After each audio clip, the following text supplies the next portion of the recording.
바로 조기 사망의 전조 증세 요실금입니다. 아, 요실금. 아니, 요실금이 조기 사망의 전조 증세라고요? 최근 노인들을 성가시게 만드는 요실금이 조기 사망의 전조 증세일 수 있다는 연구 결과가 나왔습니다.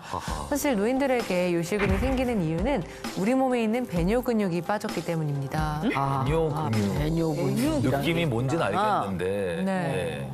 우리 방광은 소변을 저장하고 배출하는 근육 주머니거든요. 여성의 골반 속에 위치한 방광과 자궁 역시 골반 저근이라는 근육이 지지해주고 있습니다. 그런데 이 근육들이 약해지면서 소변 배출 신호를 전달하는 배뇨신경의 기능이 약해져 요실금 증상이나 방광염 증상이 나타나게 됩니다. 이 상황에서 계속 소변이 몸 안으로 역류하면서 신장의 기능을 손상시키고 폐혈증 같이 심각한 합병증으로도 발전할 수 있는 겁니다.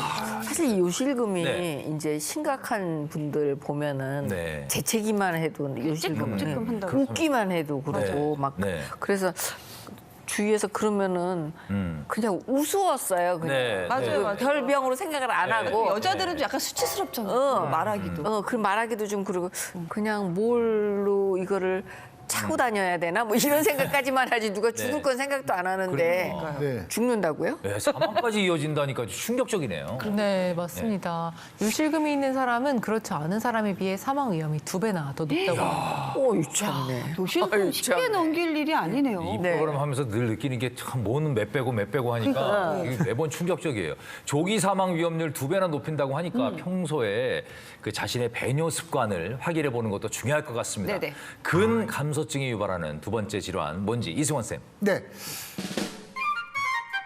노인 치사율 93%, 흡인성 폐렴입니다. 이거 맞아요. 흡인성 폐렴은 뭐예요? 아, 이게 뭐냐면 저희 아버님도 사실 이것 때문에 입원하셔서 좀 안 좋게 되셨는데 그런 거죠. 제가 뭐 알고 있는 거 잠깐 이렇게 음식이 폐에 들어가서 염증을 일으키는. 맞죠? 네, 맞습니다. 네. 잘 알려지지 않았지만 70대 이상 노인의 사망 원인 1위가 흡인성 폐렴입니다. 흡인성 폐렴은 음식물 같은 이물질이 이제 식도로 넘어가야 되는데요. 식도로 넘어가지 못하고 근육이 약화돼서 폐로 넘어가게 되면 이제 흡인성 폐렴으로 사망하는 경우가 많습니다. 근데 이거는 네. 솔직히 저희가 이렇게 막을 수 있는 건 아닌 것 같아요. 그럴 것 같아요. 예, 예. 이 70대 이상 노인에게 흡인성 폐렴이 자주 발생하는 이유는요. 삼킴 근육이 빠졌기 때문입니다. 삼킴 근육. 예, 왜 살에 들었다는 게 그런 건가요? 맞습니다. 그렇죠. 살에 걸린 게 약간 예, 예. 기도로 들어가야 되는 예. 기도로 들어가서 네. 그렇게 되는 거죠. 예, 예. 그렇죠. 사례가 들리면 빨리 이 사례를 들리게끔 한 물질을 뱉어내야 되는데요. 그죠. 그 그게 기능이 넘어가요? 잘 안 되는 거죠. 예. 그래서 이 삼킴 근육은 말 그대로 음식을 삼키는 데 관여하는 입, 혀, 턱, 식도, 기도에 있는 근육을 말합니다.